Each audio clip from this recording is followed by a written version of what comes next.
नमस्कार।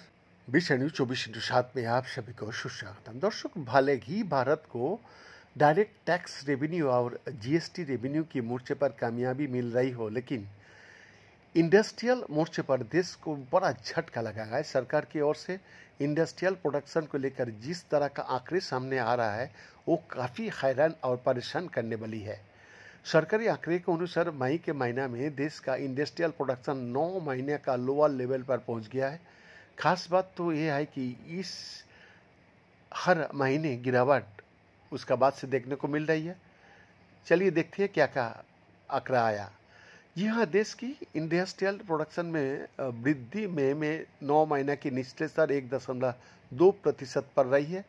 विनिर्माण, खनन और बिजली क्षेत्र को कमजोर प्रदर्शन से औद्योगिक उत्पादन प्रभावित हुआ है। इंडस्ट्रियल प्रोडक्शन इंडेक्स के जरिए मापे जाने वाली इंडस्ट्रियल प्रोडक्शन की ग्रोथ रेट बीते वर्ष के मई माह में 6.3% रही थी। राष्ट्रीय सांख्यिकी कार्यालय ने अप्रैल के लिए औद्योगिक उत्पादन वृद्धि को भी संशोधित करके 2.6% कर दिया था, जबकि पिछले महीने इसके 2.7% रहने का अनुमान लगाया गया था।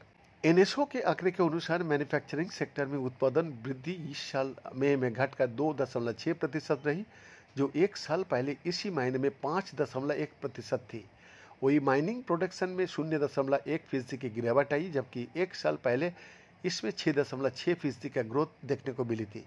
बिजली उत्पादन में 5.8% की गिरावट आई, जबकि एक साल पहले इसी अवधि में इसमें 13.7% की वृद्धि हुई थी। वित्त वर्ष 2025-2026 की अप्रैल मई अवधि के दौरान औद्योगिक उत्पादन में सालाना आधार पर 1.8% की वृद्धि हुई। इफ्का का चीफ इकोनॉमिस्ट आदित्य नारायण ने कहा कि मानसून की जल्दी आने से माइनिंग सेक्टर के गतिविधियों प्रभावित हुई है और बिजली की मांग में कमी आई है।